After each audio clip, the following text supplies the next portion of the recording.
Practice lots of kicking while floating on the water. And if freestyle is difficult for you, be sure to walk in the water while rotating your arms and working on your breathing. Even just doing these two things is enough for you to swim freestyle successfully. Hi everyone, this is Dioki. Today, we're going to put together the arms, legs, and breathing. First, let's try combining the arm and leg movements. If you want to review the correct arm and leg techniques, please check out the previous video. Now let's get right into the main part. We're starting by combining just two things, the arms and the legs. You're going to kick while rotating your arms, but without doing any breathing. Now what should you be focusing on while you are swimming? You should be thinking, I'm really stretching my arms and legs straight, front and back. While kicking, throw your arms forward one by one. Think, I'm tossing my arms forward lightly and stretching my legs back with strong, steady kicks. If you start to feel out of breath, just pull your arms and knees in together, place your feet on the bottom, lift your head, and stand up.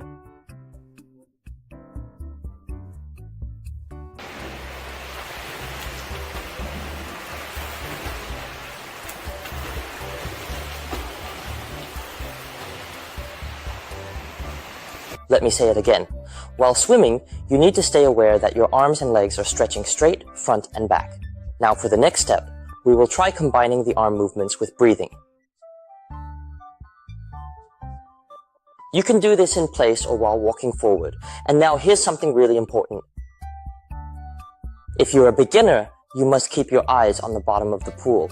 In most other sports, you naturally look ahead, but swimming is different.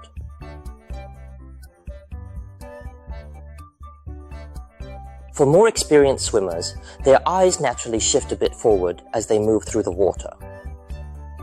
If beginners start looking slightly forward, their breathing can end up like this. Pa, pa.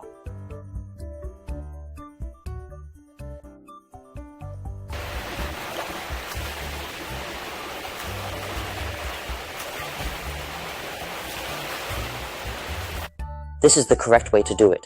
You glance slightly forward, then turn your head to the side. Pa, pa, pa. That's how it works in freestyle. Pa, pa.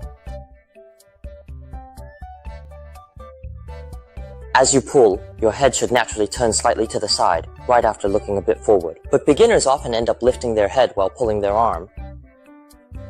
So you must keep your eyes on the bottom while pulling, then turn your head to breathe. Like this, pa. Do you get it? This is really important. Beginners should never look forward. Start by looking down, then turn your head to the side to breathe. Look back down before turning to the side again.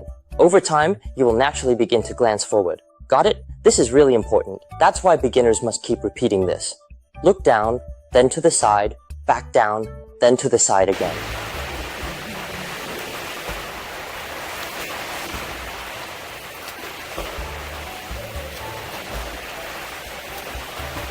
Here's one way to practice. On the way there, float and kick to move forward. On the way back, walk while rotating your arms and practicing your breathing. Do several laps like this. Practice over and over again. Then, it's time to combine everything. The arms, the legs, and the breathing. First, make sure to practice 2 parts at a time until your body can truly feel it. Like, I'm really stretching my arms and legs straight. While walking and practicing your arm movements and breathing, you need to be aware of what you're doing. Like, my hand is coming forward with the back of it facing out. I'm lightly tossing my arms forward. My breath only comes in this far. I'm not looking ahead. I'm looking down, then to the side. You have to stay conscious of all of this as you practice. For me, I'm aware of everything. The angle of my arms, whether my fingers are together or apart, even the exact angle of my hands. With time, you will be able to feel everything. How high you are lifting your arms and elbows, and whether the back of your hand is coming forward. So don't just swing your arms mindlessly. You need to know how high you're lifting them as you rotate. You should be able to feel it, like my arms are lifted enough, or the back of my hand is coming forward, even without looking. Now it's time to combine all three. the arms, the legs, and the breathing. There's one thing I forgot to mention while explaining the arms and breathing, and it's really important. Some people do this, they pull all the way back and only then turn their head to breathe. Some people turn their head too late, only after fully pulling their arm back. That's a bit too slow. What I mean is, you should breathe as you pull. Your head needs to turn at the same time as your arm. Don't wait until your arm is even halfway pulled back to turn your head. Got it? Always remember this. When you're focusing only on your kicks, it's perfectly fine to kick fast. But when you're combining arms and breathing, don't kick fast. This is a really important point. Why? Just look at experienced swimmers. Do they kick super fast when doing freestyle? No, they don't. They kick slowly and gently, just like a light flutter. So here's how I like to describe kicking. You should kick as if you are dragging your feet through the water. Let me say this again. When you're only practicing your kicks, it's totally fine to kick fast. But when your arms and breathing are involved, you need to slow down your kick. Think of it like dragging your legs gently through the water.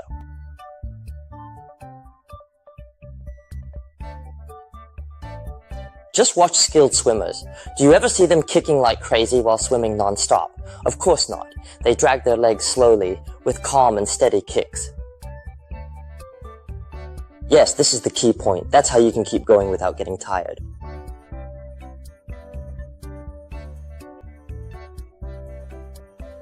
Alright, now let's try it. We will combine the arms and breathing while dragging the legs slowly.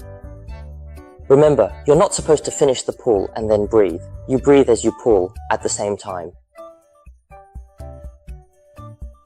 And as soon as your hand enters the water, start pulling right away. As soon as your hand arrives, you pull. Arrive and pull, arrive and pull. That's the rhythm. But it doesn't mean you should go fast. It means you should move smoothly and stay connected. And remember, don't look forward. Keep your eyes down. Eyes down, then to the side. Down, then to the side. I've really emphasized this, right? And when you do that, everything starts to come together naturally. Pa, pa. That's the rhythm, right? But what about experienced swimmers? As you slightly dip into the water, your eyes should face forward. Then as you pull, turn your head to the side, all while feeling like you're leaning gently on your left arm. I am not saying to actually lean on your left arm, just keep the feeling that you are gently leaning on it. If you're a beginner, make sure to keep practicing like this. Eyes down, then to the side. Stick to that rhythm.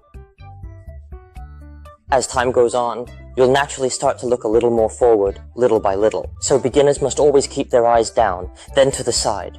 There's a marker on the pool floor. It's a T-shape. That's how you know you've reached the end. It's to make sure you do not hit the wall. When you see the T mark, that's when you stand up. Got it? Next, most swimming instructors will use a kickboard, and using one isn't a bad thing. Now, why don't I recommend the kickboard? Because when you hold it, your body tends to tense up. But swimming is all about staying relaxed. Of course, if you're doing short distance swimming, using some strength is okay.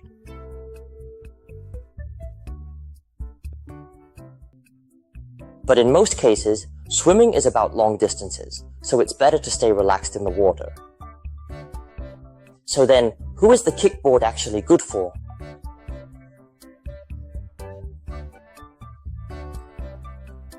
It's good for people who start rotating the other arm before the first one even finishes.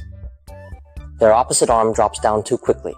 If you're swimming like this, you definitely need to use a kickboard. Why?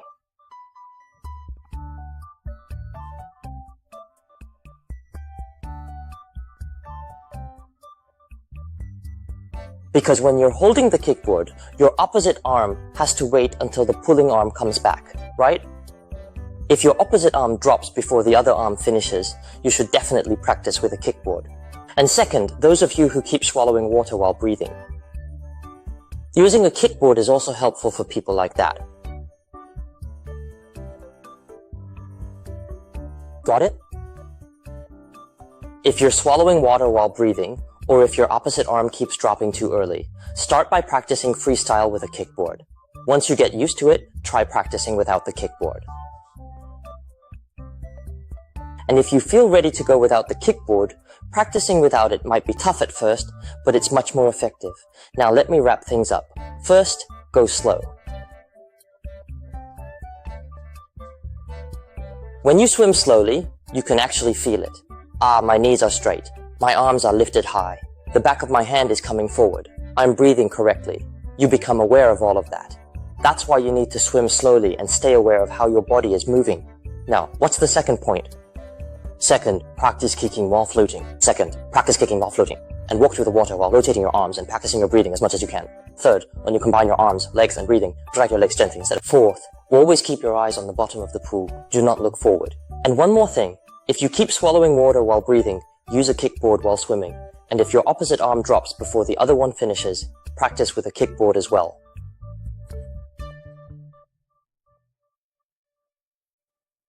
That's it for today's video. Thanks so much for watching.